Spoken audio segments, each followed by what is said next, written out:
Good morning. Everybody get questions that I sent? Okay, so I'd like to begin today reviewing some of what we talked about on Tuesday, particularly with reference to a couple of the questions that I asked. The first one I'd like to talk about is going to this opening verse, opening stanza. Really what these are, they're shlokas. Remember from the Ramayana, we heard the story about how this meter, the shloka, was invented when the sage Valmiki composed it in mourning over these two birds that he saw being killed. And shloka sounds like the word for grief, shoka. And then it becomes the meter for most epic poetry. So most of the Bhagavad Gita is written in that meter. So the first shloka, the first verse. Sanjaya, tell me what my sons and the sons of Pandu did when they met, wanting to battle on the field of Kuru, on the field of sacred duty. Stopping right here. The field of Kuru is equated then with the field of sacred duty, the field of Dharma. We've talked a lot about what this word Dharma means, different ways of translating this word Dharma. And in Sanskrit, the way that the Bhagavad Gita just begins is it starts out by saying, Dhritarashtra said, you get that, and then immediately it says, on the field of Dharma, on the field of Kuru. It's the same, like they're equated. So the battlefield is the field of Dharma. And it's making kind of a bold statement, perhaps, because depending on how you might understand this concept of Dharma, you might say that killing people, which is what Arjuna is being told he's supposed to do, is the most undharmic thing you can do. But this the Bhagavad Gita begins, the Sanskrit, Dharma Kshetra, Kuru Kshetra. Same thing. Well, although of course you could also then say, well, this is from Dhritarashtra's point of view. And, well, Dhritarashtra has a pretty limited point of view. Significantly, we could say something else in this tradition. Dhritarashtra is blind, and his blindness might be metaphorical of some other sort of lack of vision. Blindness in epic tradition is kind of an interesting topic. According to tradition, Homer was blind. And the idea there is that blindness to the physical world corresponds to a deeper insight into the spiritual world. So Homer's blindness is seen as kind of a prophetic mark. Not the case with Dhritarashtra. In his case, it symbolizes something else. I think it's symbolic of some other sort of lack of insight. But just to begin with, looking at this question, we're on the very opening verse, the very first shloka of the Bhagavad Gita, just kind of reviewing some of the study questions and how they relate to what I asked you to consider in the first 9 books, just kind of reviewing what we talked about on Tuesday. So what do you think?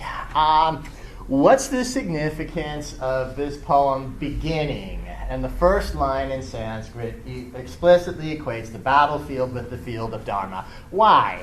Why? Do you have any thoughts about this? What's the purpose? And I said, depending on how you understand Dharma, this idea of killing people could possibly be the most undharmic thing that you could conceive of doing.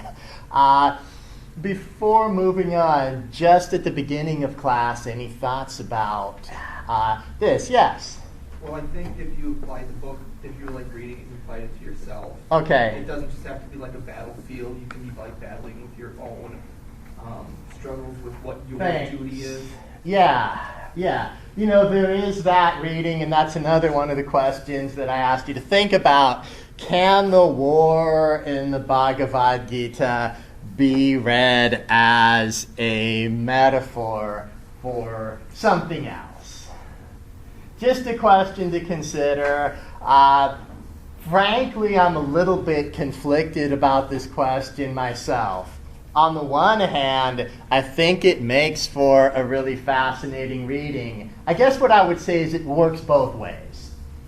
It works both as a symbolic war for whatever struggle you might be dealing with in your life. And that's why it has a universal appeal way beyond, this dialogue, this specific dialogue with Krishna and Arjuna. It's really the human soul's dialogue with the absolute reality. So in that sense, yeah, it works. The Bhagavad Gita has been interpreted purely metaphorical. There are plenty of people in the world who will tell you, if you think this is about a literal battle and it's literally telling you to go kill people, you're missing the point. Mahatma Gandhi wrote a commentary on the Bhagavad Gita, really emphasizing that, really in keeping with his teachings of nonviolence, emphasizing the pacifist, completely metaphorical understanding. And there's something to that. For instance, the different sons of Dhritarashtra, the different Kurus, the different descendants of Kuru, can be seen as representing different vices. Perhaps that's something to think about, the different vices, the different enemies that you face, that the Pandavas face on the battlefield represent. There's that. So what you're really doing is you're not killing another person, you're killing the vices within yourself. That's there. However, I have to say that the text, it works on that metaphorical level. My take on it is that it does work on that metaphorical level. It is applicable to whatever struggle anybody might be facing at any time. And it's meant to be, but at the same time, it's also saying that if you're like Arjuna, if you're a member of the Kshatriya caste, sometimes you got to fight. That's your dharma.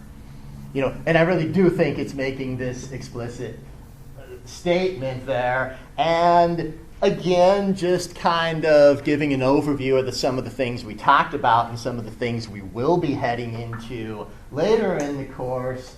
I think it addresses some of the challenges that were being posed by other religions. The Buddha was also a high-ranking member of the same caste that Arjuna belongs to. He renounces warfare. He says, his take is, I'm going to renounce the worldly life now. It's been said that, when I'm young, I pursue kama. When I get a little bit older, I pursue artha, gain. When I reach old age, then I can go off in the forest and pursue dharma. The Buddha, as we'll read about in Ashvaghosha's life of the Buddha, says, what if I don't make it that long? I could die tomorrow, and then what am I going to do? So I think the Bhagavad Gita enters into a dialogue in that tradition, with that sort of tradition, with those sorts of challenges that get posed. And I think the message of the Gita is, don't go do somebody else's dharma. And that's another thing that I ask you to consider, kind of revisiting things we talked about back, that line, Canto 3, the third teaching, Sloka 35. You don't need to turn there now, but just better to do your own dharma imperfectly than someone else's well. Saying there are different ways of life appropriate for different people. You do yours. Okay, and that brings us to another topic. Please feel free to raise your hand if you have anything more to say about this topic of the field of dharma, the field of battle, how they relate, what it means to equate them. But then another topic, something that I ask you to consider, is the role of the Vedas. What gets translated here in what I think is a very, very readable, compelling translation by Barbara Stoller Miller. That's why I chose this of all the many, many translations of the Gita that are out there. I just like the way it reads in English. It gets translated as sacred lore. So the question I asked you to kind of think about, what is the role of the Vedas? What's the role of sacred lore? Again, looking at the context that the Bhagavad Gita comes out of. Buddhism rejects the Vedas. It doesn't recognize the authority of the Vedas. The Buddha says, I can't rely on anything external to me. I have to rely on my own experience of liberation. So perhaps keeping that in mind, I'd like to ask if you have, just right now, any responses to the role of the Vedas here in the Bhagavad Gita, and how I think this fits in with the question we were just talking about what it means to equate the field of Dharma with the field of sacred duty, is, well, again, the sacred duty to a large extent, the traditional sacred duty, which is ultimately, I think, upheld, if maybe kind of reinterpreted in the Bhagavad Gita, comes out of the tradition of the Vedas. So, yeah, Anders. Well, on page 38, Yes. in verses 45 and 46, Uh-huh. I feel like those two kind of get at some of the things that we were talking about on Tuesday, where on the one hand, the Vedas are found in nature, which kind of gives them a sort of higher authority as text.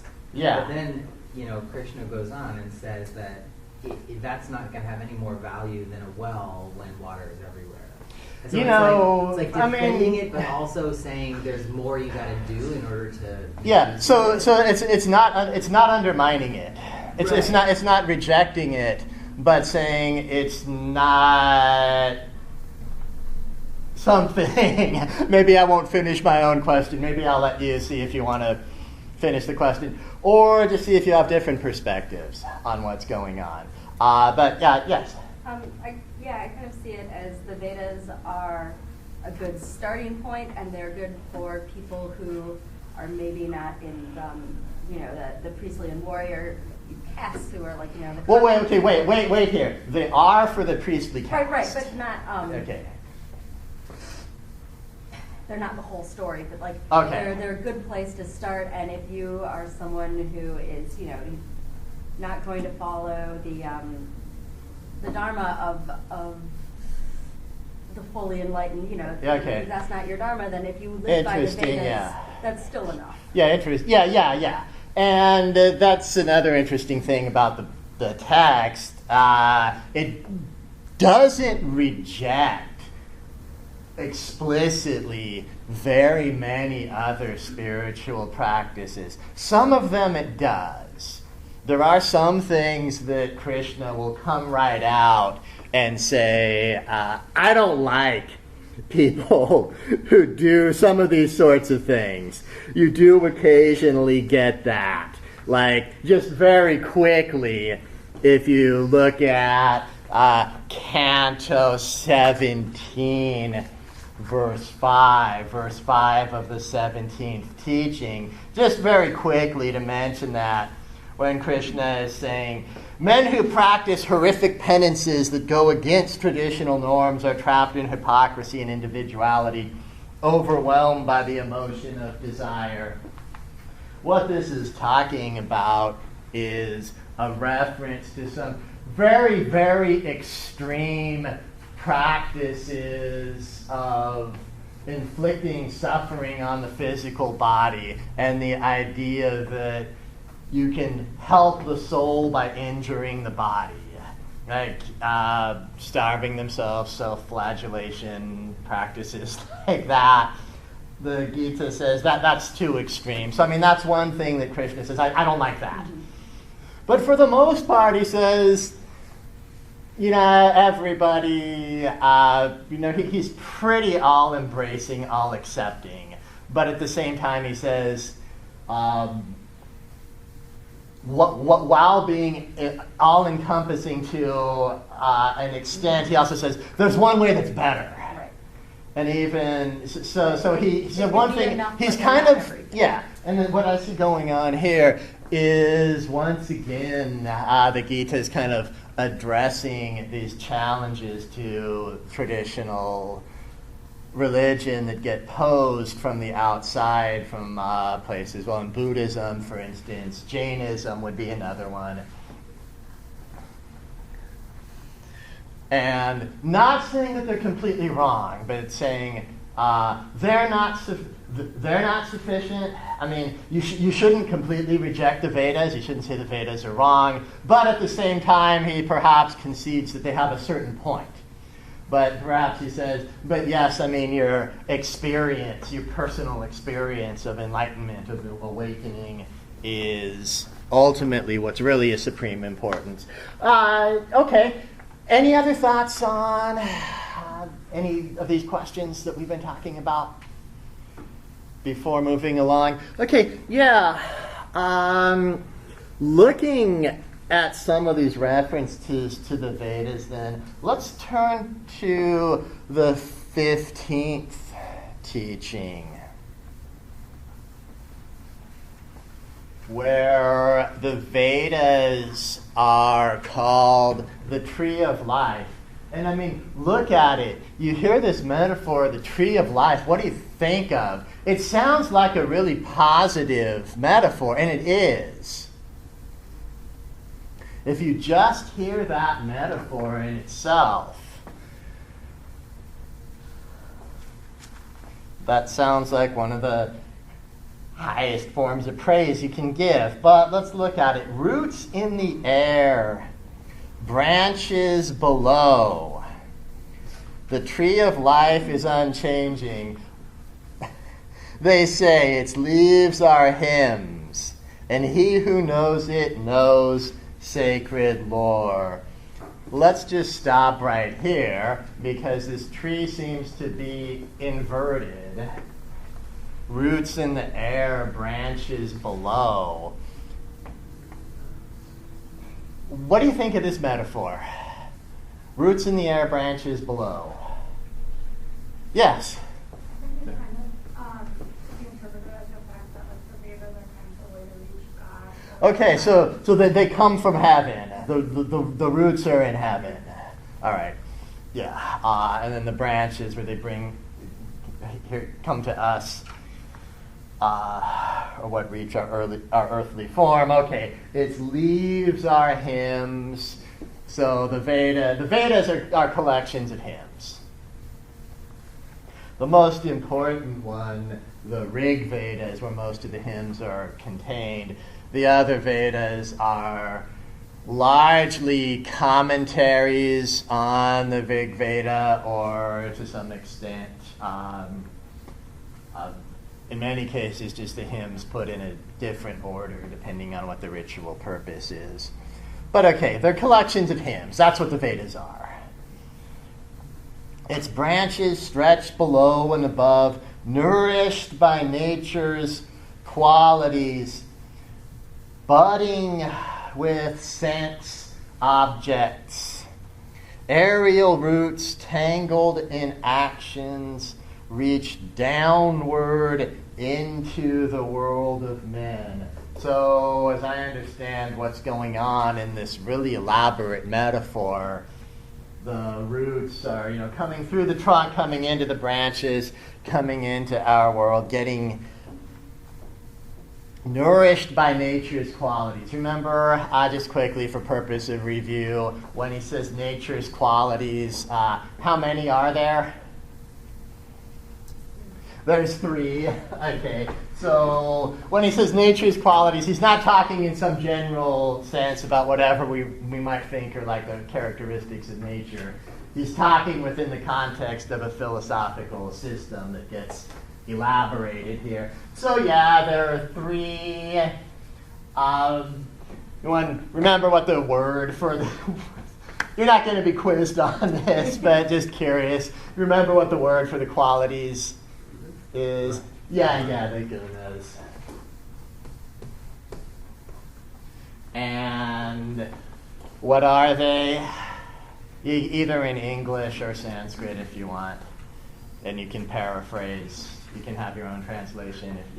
Lucidity, passion, and inertia. Yeah, okay. Yeah. Lucidity, passion, dark inertia. So, sattva, rajas, tamas. Right.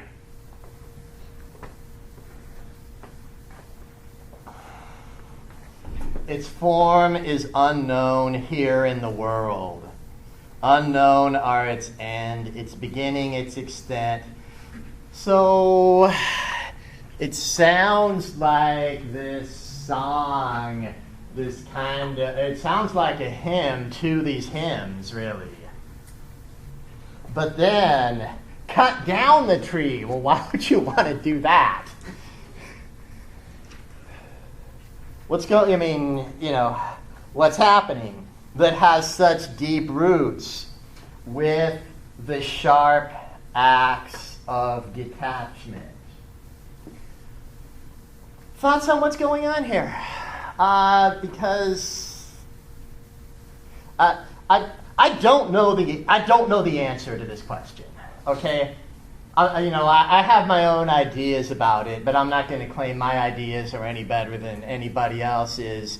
And there are people who've devoted their whole lives to studying the Vedas and the Bhagavad Gita. I have not devoted my whole life to that. And they disagree with themselves sometimes and with me. So I'm not going to answer the question for you. But I can present what some of the interpretations are. Yeah, attachment is, seen as a path towards misunderstanding, and so if you become too attached to anything, even to the gunas, you can become overly attached to, because it says this with the sharp acts of detachment. So it's saying that even as you can respect the Vedas, you can respect the three natural things, but you should not become so attached to them that is the only path for you. And they're part, and they're part of nature. And I don't think cut down the tree it doesn't mean literally do violence to the Vedas. It means separate yourself from being bound up within the natural world and the three gunas. So this idea is that the Vedas are concerned with the natural world, living well within it, but Krishna is talking about some even higher reality. That certainly sounds like a compelling way to look at it. Yes? Yeah, and it seems like that's, if the point is liberation, the message is that only comes through detachment. I like that. It's about don't even get too attached to the Vedas. Right. Which, Mm-hmm. Interesting. Yeah, and the same thing could perhaps even then by later generations even be said to the Bhagavad Gitas. Don't get too attached to the Bhagavad Gita. Don't make it just a matter of meaningless rote memorization while missing the point of something that's beyond it. To use a certain metaphor, don't get distracted by the finger pointing at the moon. Right. Something like that. Okay. Looking at a couple of other things now on this topic of the natural world. Now I'd like to turn to the question. Again, we're still reviewing some of the material we went over on Tuesday, but hopefully, maybe now if you've had more time to read the whole thing, digest it a little bit more, think about what's going on, we can revisit some questions. So we've seen this system of the three qualities of nature and how that relates to the Vedas come up. I'm interested in what exactly Krishna's relationship to nature is. Let's pause for a moment, and let's talk about some of the other gods who we have seen throughout the course and what their relationship to nature is. In Homer, what's the relationship of the gods to nature? Question. Before going on, I'd like to say I've talked about similarities between the Sanskrit language and the Greek language before. The dialects of Greek and Sanskrit that are the closest to each other, largely because they're the oldest, are Vedic Sanskrit and Homeric Greek. There are many cases where you can point to direct phrases within the two, and there are a lot of correspondences. Linguists, people who study comparative philology, have gone through and shown the similarities. That said, looking at the role of the gods in Homer, let me know what you think, but what I think is, for the most part, the gods are nature. It's like Zeus is the sky, Zeus is thunder. Looking at the Vedic deities, same thing. If you read the one thing we're not reading in the course, because it's not technically epic, but maybe I can bring you some of the Vedic hymns. Ditto, Indra. Indra is thunder. He is the sky. Gods of the wind, gods of elemental forces, gods connected with nature, for the most part, are the gods discussed in the Vedic hymns. There are also some Vedic hymns of a more philosophical nature. Okay. And then the Greek tradition starts developing more philosophical, kind of metaphysical understandings of divinity. Those ideas get discussed in the Vedas as well, but most of the hymns talk about living within the natural world. So, with that said, if Krishna is the creator who everything in the universe generates out of, what is his relationship with his creation? Couple of things I'd like you to think about. What's his connection to his creatures? I emailed you another study question after the initial ones, where I asked you to think about what his relationship to his creation is, because he seems to say contradictory things. And is there a way to resolve the paradox? What do you think? So, just reiterating, sixth teaching, verse 31, line 69.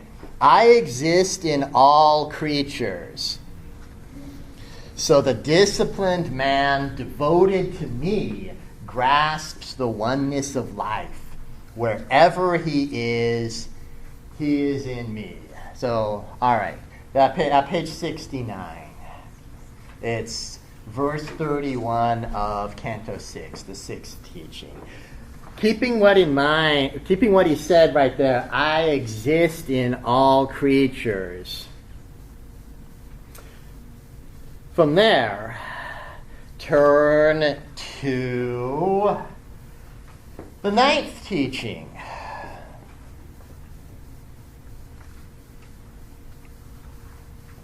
Verse 4, shloka 4. The whole universe is pervaded by my unmanifest form. all creatures exist in me, but I do not exist in them. Well, interestingly, at the beginning of the Gita, whenever Arjuna hears these sorts of paradoxes, he gets really perplexed and he asks Krishna, "What are you talking about?" Like that sort of paradox between what's better, understanding or discipline.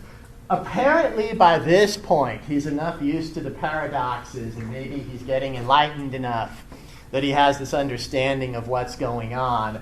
But what do you think?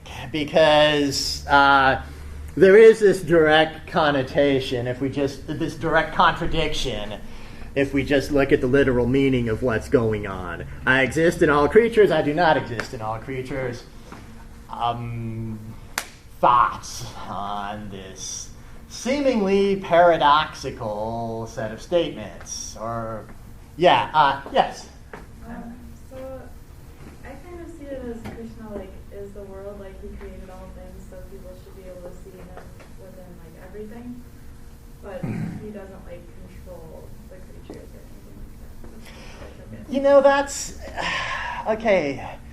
Yeah, that's an interesting question. How much control does Krishna have? He does get the term all-powerful gets applied to him.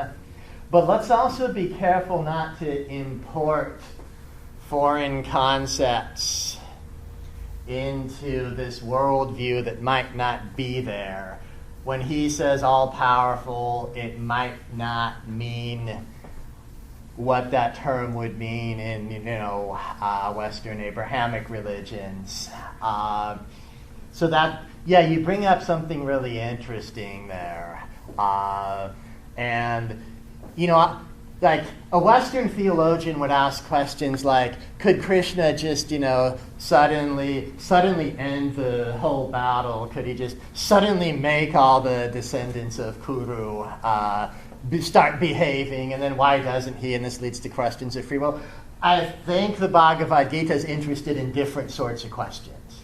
I might be wrong, but I just think it's probably more interested in different sorts of questions. Perhaps also because it's central to this type of spirituality that we all have our own Atman.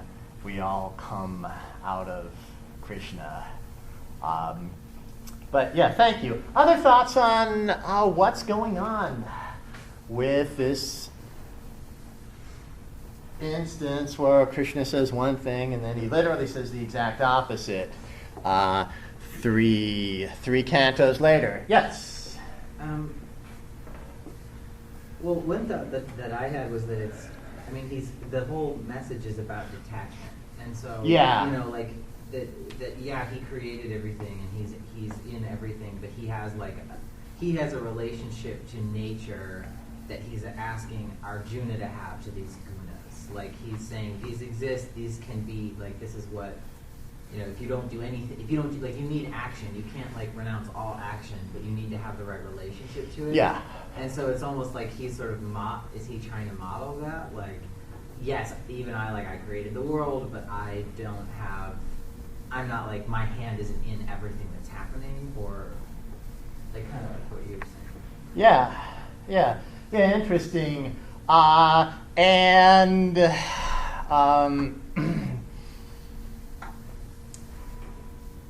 he might be saying totally different things because they might be appropriate for Arjuna to hear at different stages of his development. Mm-hmm. I'm going to digress a little bit. I'm just gonna give an aside, but one which I think is maybe kind of interesting to keep in mind. It's I'm not an especially religious person myself, but I'm fascinated by all religions. Just say that. I was listening to this Tibetan Buddhist the teacher talking to some different students once. And a student came up and asked this guy this one question, and he answers the question. Later, another student comes up, asks the guy exactly the same question, and gives the opposite answer. Someone else comes up and says, why did you give these two students opposite answers to the same question? The guy says, without batting an eye, they're just thinking like that's the dumbest question anyone could possibly ask. It's like, well, because the one answer is the right thing for this person, and the other answer is the right thing for this other person. So perhaps as Arjuna is getting more enlightened, different ways of looking at things get more and become more appropriate. But yeah, we thought you were going to raise your hand. Maybe part of that it's when the timing of the teaching is important. But the first time that he says he does exist in all creatures, it's in the man of discipline. It's in a context. So what's the context? Maybe thank you. Thank you. Yeah, so context is important there as well. So, but say a little bit more. Right. So if you think about it earlier, so in the Man of Discipline, the sixth teaching, we were looking at line 31. But if you go up to like line 29, he's talking about not himself, but a man. He sees the self in all creatures, and all creatures in the self. And then he goes on to say, "I exist in all creatures." And if you follow that logic, then Krishna exists in all men too. And so the Man of Discipline is finding Krishna in himself. But in this one, and once you go to the ninth teaching, he's really talking more about himself as a supreme being, as a god, and not as personally accessible. I mean, he is, but not in. Thanks. So it's like his energy is present everywhere and everything and everyone, but his totality is not contained in any creature. Yeah. And that's the resolution to this paradox. It's like, yes, so what the text is saying essentially is, you can experience God in everything, but the totality of God cannot be contained by anything. And that's, I think that probably is really what resolves the paradox. And likewise, all things are in God as well. So that this subject then of Krishna's totality brings us to Canto 11. So let's start getting now into the later parts of the teaching. All right. Slowly throughout the opening cantos of the Gita, Arjuna, who has always known there's something unusual about his friend, asks more and more of these questions. He knows that this is no ordinary charioteer. I mean, there's always been something remarkable about Krishna, but Arjuna doesn't quite know what, and even if he knows it, he can't quite wrap his mind around it, and who can?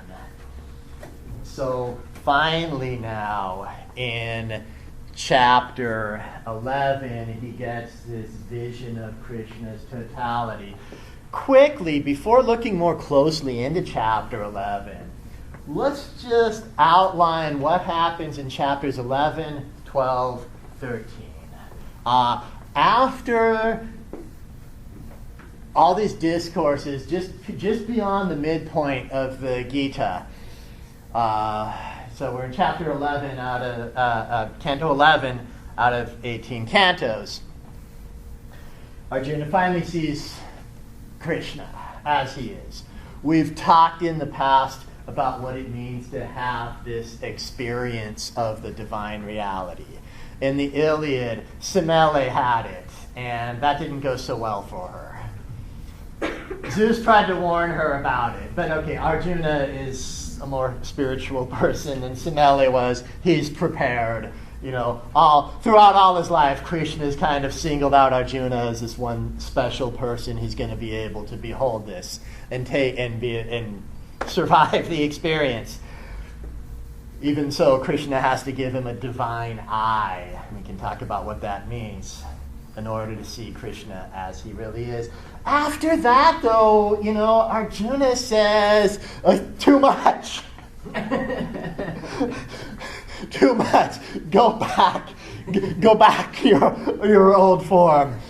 And then that follows by the shortest, that's followed by Canto 12.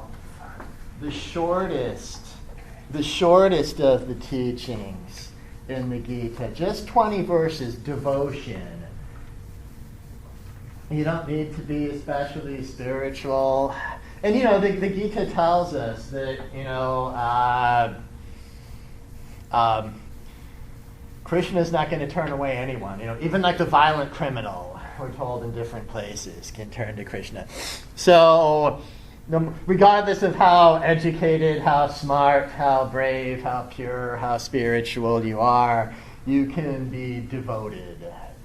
This is it's the teaching of bhakti, just devotion to the divine. Interestingly, that's after that. And then just kind of outlining where this is going, Canto 13 then, knowing the field. We're back to fields.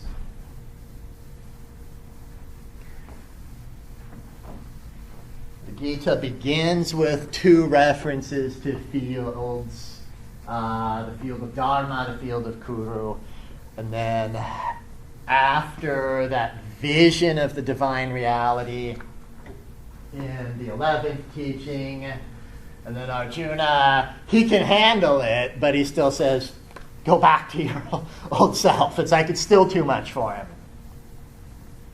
Then you get that very practical canto, written in, beautiful poetry and something which is accessible to absolutely anyone. I guess that's what I'm getting at. That's the juxtaposition. What you see in chapter 11 is something which only Arjuna is prepared for, something only Arjuna can see. And even he needs to be granted this divine eye in order to see it. And then after that, Canto 12, something anyone can practice this, no matter your circumstances, whatever. Anyone can practice devotion. And then we go back to this discourse on knowing the field. So we're back to this issue that comes up about fields that was there at the very beginning of the text. So in chapter 11, the 11th teaching, one of the things I asked you to think about was how's Arjuna transformed by this vision? Or is he? And if he's not, maybe that's another question that we can start to consider. What do you think? Well, judging by the silence, I'm going to think that there's another paradox, because curiously, this is not a transformative experience. But yes, you had your hand up. Yes. I think going back to the original problem was he didn't want to fight. Right. Okay. And when he finally saw Krishna's true form and saw the dead bodies inside the skulls, on his fangs, and it was the future. And Krishna said, "These people are already dead. It's I've chosen. They're dead. All you have to do is use your bow and arrow and kill them, and you will get the glory." So finally, convincing him to do his duty. Then he's like, "Okay, yeah, I'll do it." What do you think about that? Yeah, that was pretty gruesome. That vision. Okay. Well, what do you think? What do you think about that? What do you think about that? That idea that comes up. It's everybody's going to die anyway, so it doesn't matter that you kill them. I mean, would it be accurate to say that Krishna is essentially saying, kill them all, let God sort them out? And I'm God, so I'll do the sorting. What do you think? Is that accurate? Is that problematic? What do you think? I'm not saying that's what's going on, but it is a question that can come to mind when you read this. So, what's your response to that? I mean, maybe he's just giving him permission to take a little bit of the weight off of his question. Because like Arjuna enters with like the weight of his entire family and the entire battlefield, and morality itself is like his crisis. And maybe Krishna steps in and is like, well, you have to deal with your life, but you don't have to deal with the consequences of the entire world, maybe? Thank you. Okay. Other thoughts on that? What? Yes. I think if you go back to that idea of like kind of like detachment, like with your action, because if he's like, I control what's happening in the end, like you just have to perform your action, and then like whatever happens will happen. Like it's your karma to do this, and then like God has already like figured out what will happen in the end. So like all of this is happening, but you need to keep performing those actions like in the like natural world. Thank you. All right. It has to do with ideas of detachment. Other thoughts on this?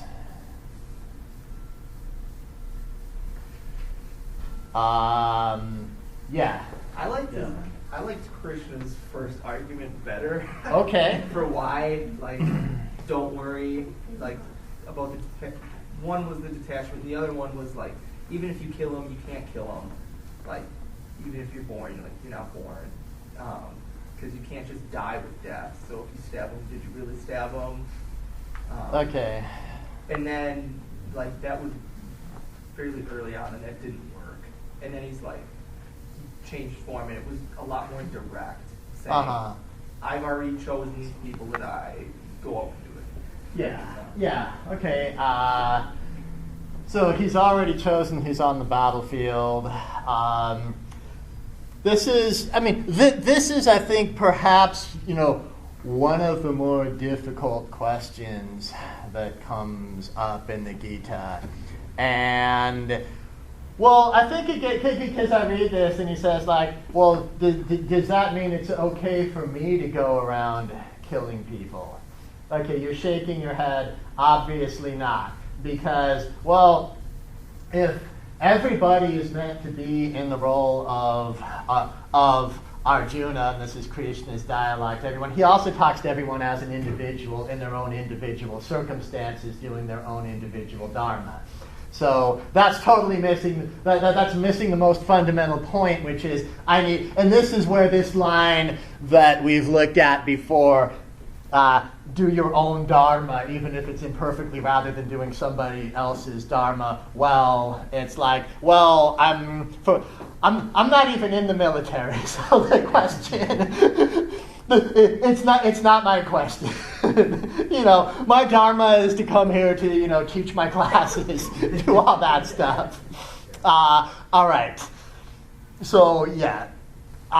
He's giving this message to a specific individual. So how is this universal? It's universal because everybody's meant to think, what am I meant to be doing at this time? For in Arjuna's situation, a couple things to consider. First of all, I really don't think Krishna he's not saying this to just anyone. The fact that Arjuna is having this moral crisis already shows that he's not going to be indiscriminately killing people for no reason. If he was the type of person to do that, the whole Gita wouldn't have come up. The problem is, that's the kind of guy Duryodhana is, and that's why he has to be stopped. So the message is so universal because it is so specific. So he tells Arjuna, "You go do your duty."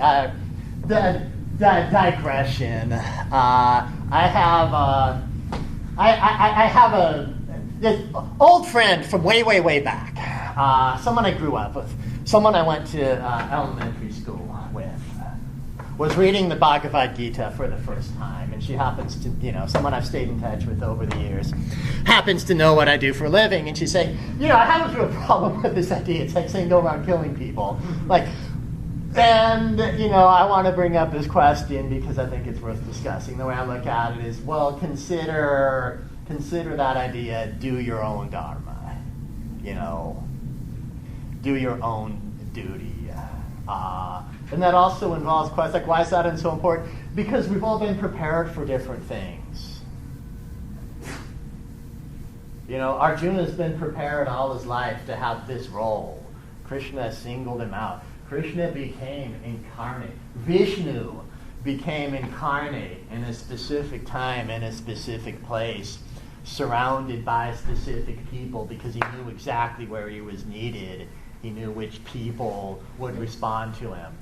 And when we get back to the Ramayana, likewise, the same thing is going on when he became incarnate as Rama. So thank you. I just wanted to look at that. Any other thoughts on that particular aspect of Arjuna's vision when, he sees all the dead people and comes to this understanding that, death and rebirth reminds me Liz, it reminds me of The Watchmen. We were in another class talking about Alan Moore's Watchmen, where one of the characters has this type of vision. But the point is, you have that understanding of, life and death to an extent, are meaningless. But if you stop there, you get really, really messed up in the head. You have to transcend that. It's like, to an extent, okay, you can have this realization.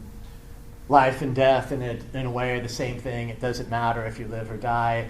But then, if that doesn't lead to an even more profound appreciation of life, because it's so precious for that reason, then you've really, really missed the point. And Krishna himself doesn't say, the world's going to go to pot.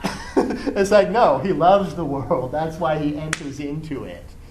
Let's just say something else about this book, and we're going to come across this while we're reading the rest of the Mahabharata. But just right now, I want to say, more so than any of the other avatars of the divine, Krishna is a real lover. I mean, the love story between Rama and Sita, that's a great love story too. But it just shows how beautiful the creation is.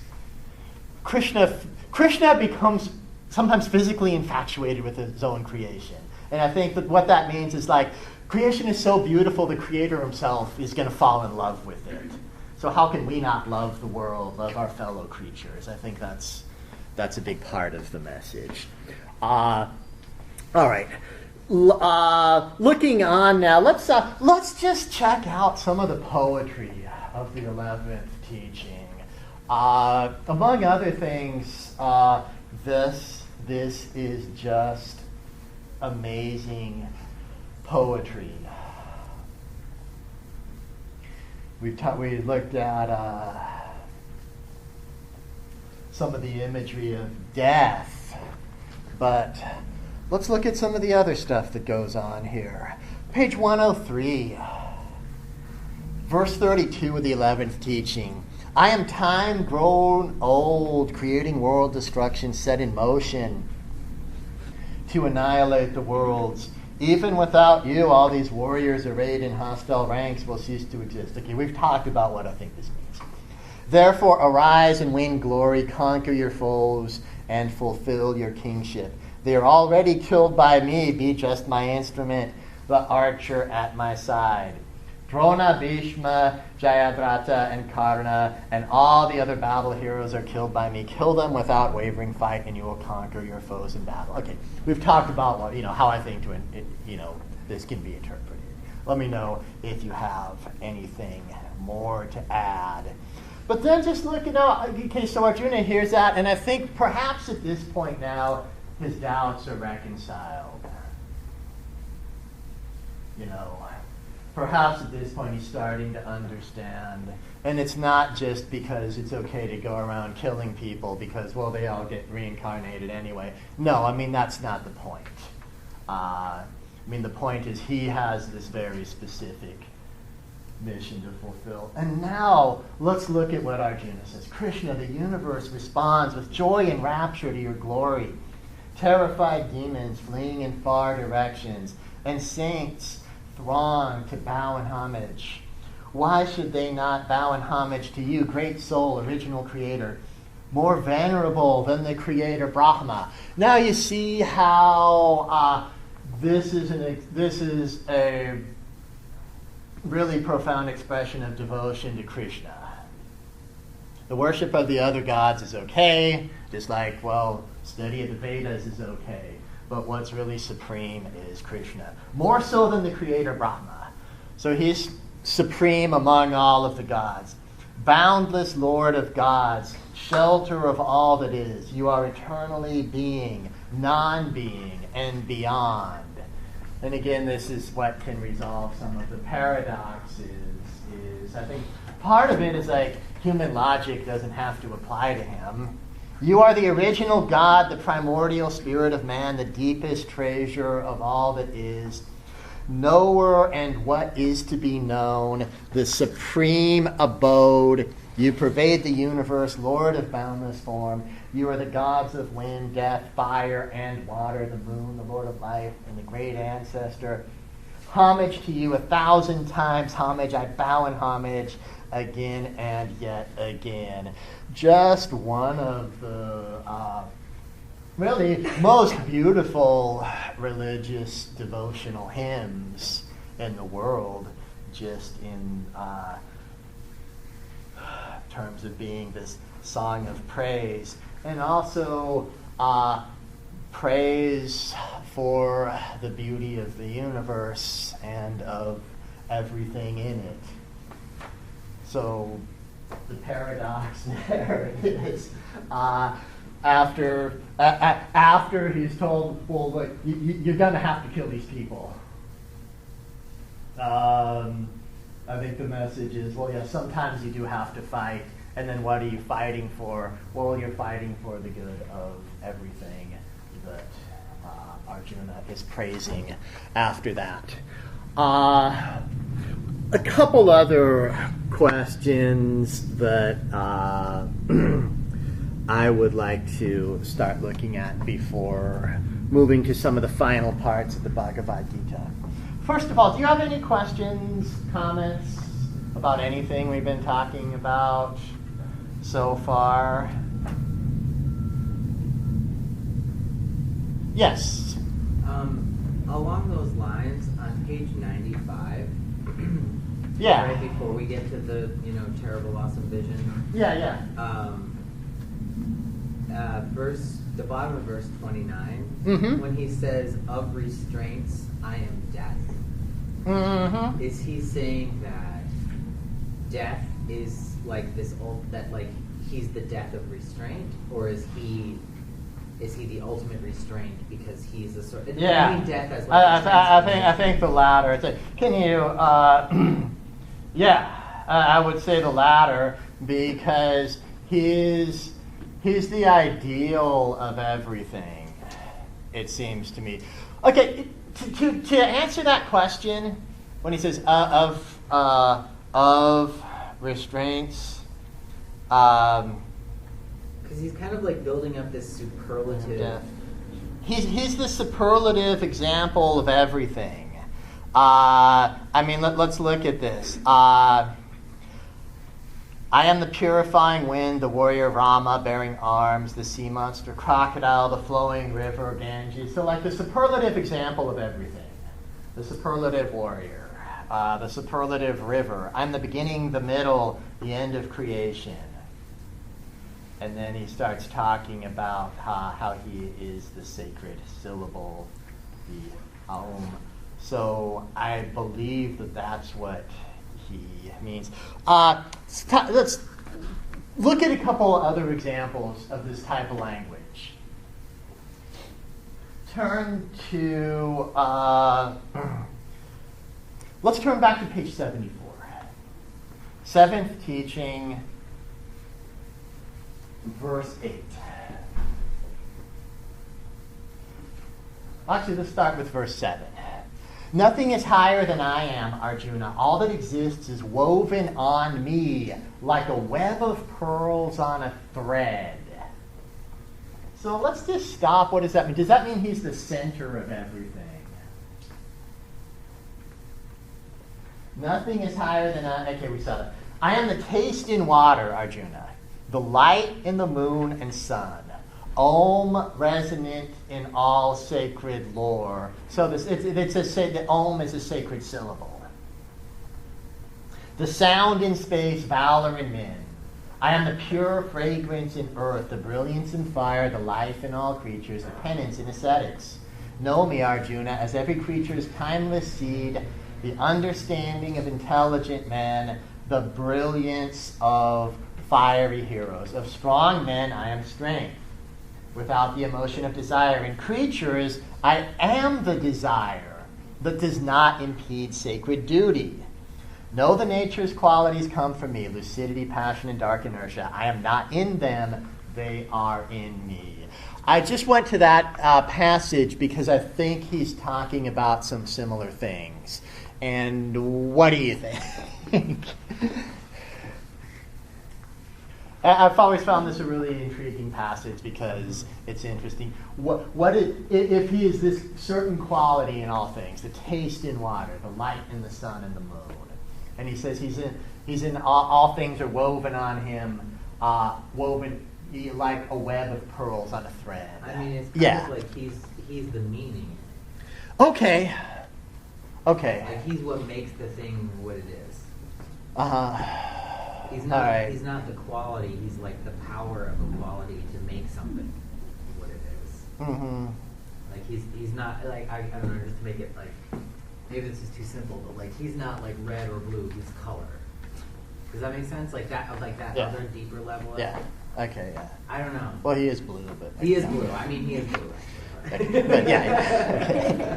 But yeah. All right. Yeah. Okay. Like he's not the blueness of something. He's Yeah. the fact that it has a color at all. I guess. All right. Or, I don't know. Like because he keeps getting more and more essential. Like the taste in water. Yeah. And he's not. So he's not like he's- the moon shining. He's the light that's in it. Yeah. You know, it's like a. All right, so the essence in everything, and then as we start moving towards the conclusion of this conversation, he is also that which is going to encourage Arjuna to live up to his own essence. Just looking at a couple of these other things. Some of these other I am statements that he makes before quickly moving along. Let's have a look at Canto 10, the 10th teaching, leading up to the vision of Canto 11. So Canto 10, you see the fragments of the divine reality. And then 11, you see the totality of the divine reality. So let's look at some of these fragments that lead up to it. Canto 10, verses 21 to 23. I am Vishnu. Okay, well that much we know. But let's read along. I mean, that much we know because he is the avatar of Vishnu, striding among sun gods, the radiant sun among lights. I am lightning among wind gods, the moon among the stars. I am the song in sacred lore. I am Indra, king of the gods. All right, This part might come as a surprise because we think of him as being Vishnu. We don't necessarily always think of him as being Indra. So what does it mean when he says he is? I am the mind of the senses, the consciousness of creatures. I am gracious Shiva. So something else is happening here now. He's identifying himself with all the other gods. And I think this has to do with the idea that Hinduism is really a monotheistic religion. And the different gods are different manifestations, different ways of understanding divinity, and that there really is just one divinity. I am gracious Shiva among howling storm gods, the Lord of wealth among demigods and demons, fire blazing among the bright gods. I'm golden Meru towering over the mountains, the tallest mountain in the world in legend. All right, so he is all of the other gods. And then, I love this part. Near the end of Canto 11, and before it's going to be in verse 37.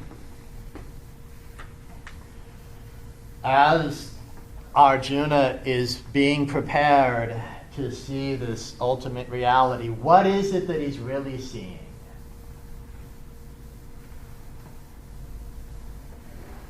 I am Krishna among my mighty kinsmen. Okay. Krishna is Krishna, but what's going on? It's like there's two different Krishnas. There's Krishna, the supreme being, who... It's like, normally we think of Vishnu as being the source and Krishna being the avatar, but the Bhagavad Gita expresses such a profound devotion to Krishna that kind of gets inverted. It's kind of like Krishna here is what's supreme.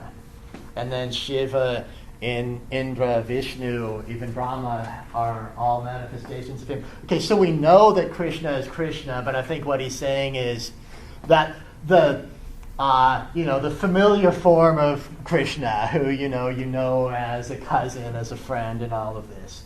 I am Arjuna. Whoa. Arjuna's not that surprised at this point. Maybe he's being led up to this because, we've talked. Now, this gets us back to the term that gets translated as discipline in this book, yoga, union. What is the real union? Is it realization of the oneness of your soul with God? Here at this point, it's like he's preparing Arjuna and saying, everything you're about to see, it would freak most people out. But I want you to realize what you're really seeing is what you are. It's interesting. I am Arjuna among the Pandava princes. I am the epic poet Vyasa, so the legendary composer of the Mahabharata. I am the inspired singer among bards. Just stopping there, what do you make of that passage here?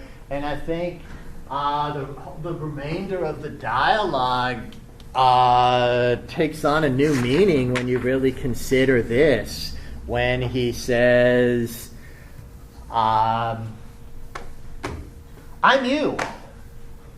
And it comes in an important part because he's going to see something amazing. And he's prepared for this by telling you, but everything you're going to see, it's what you are. But the facts about that, when he says, among the Pandava princes, I'm Arjuna, and he's talking to Arjuna.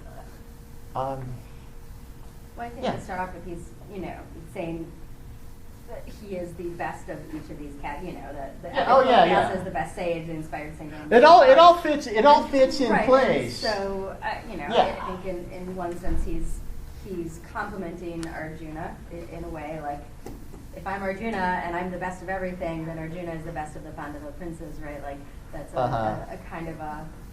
But I think I have something else I was going to add into that, and then I lost my thread. I am Arjuna among. So, right, if he is Arjuna and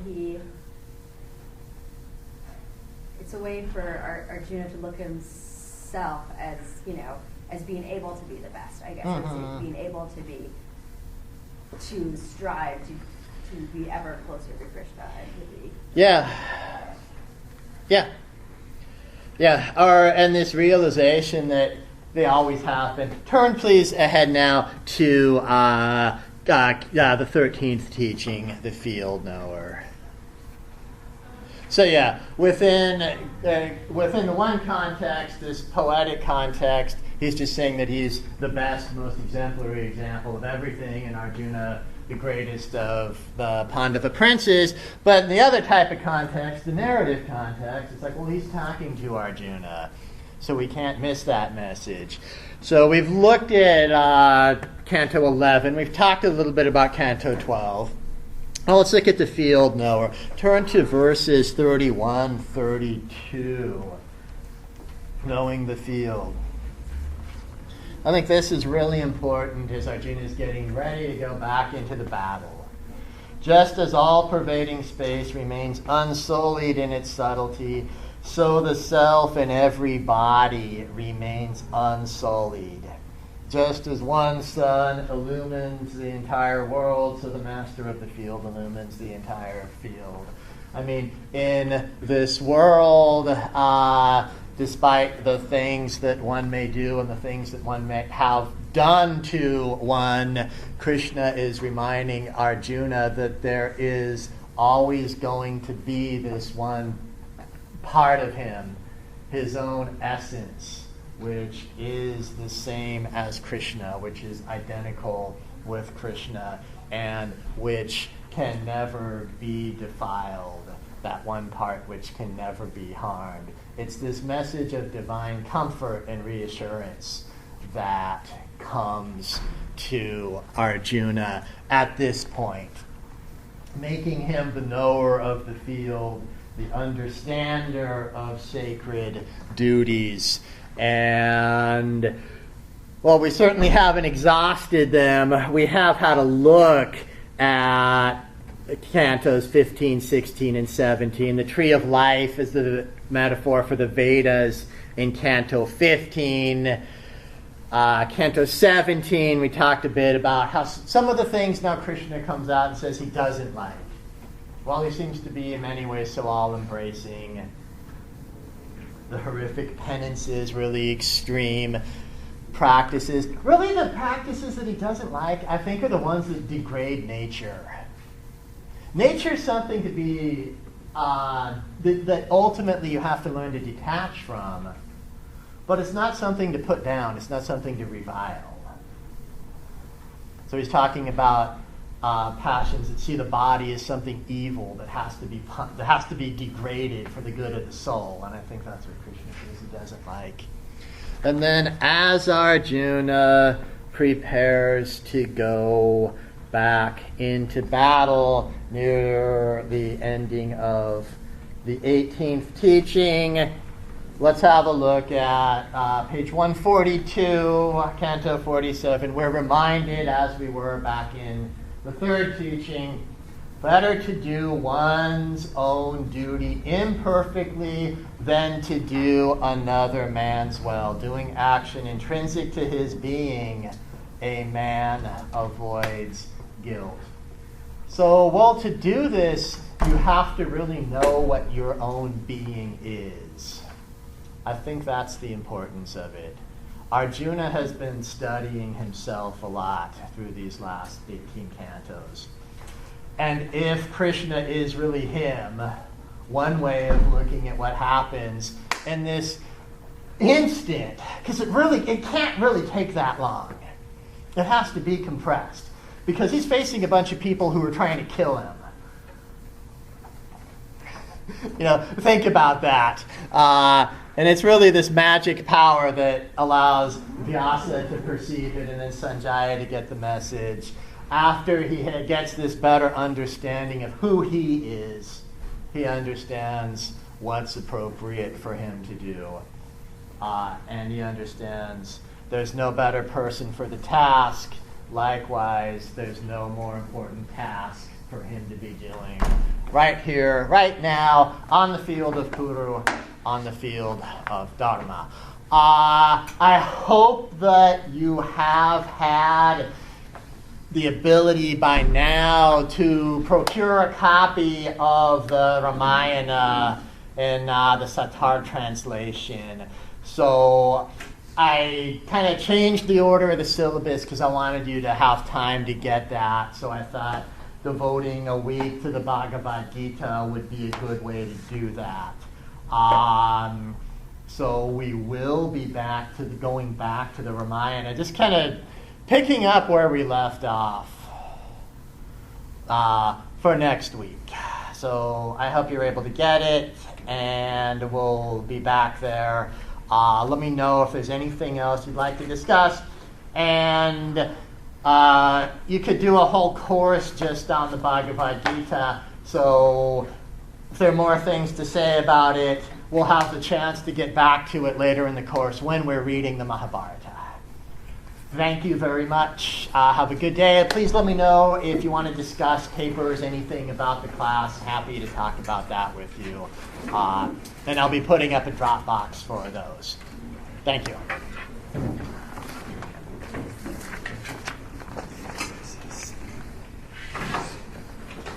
When we talk about field, like, Yeah. is that a word that double, like for us we say field, it can mean the literal space, and it can mean my field of expertise. Is that the word that they use originally that translates kind of, it can do a double translation? Well, it can mean a lot of things, like you kind of have this field of energy around you. Mm-hmm.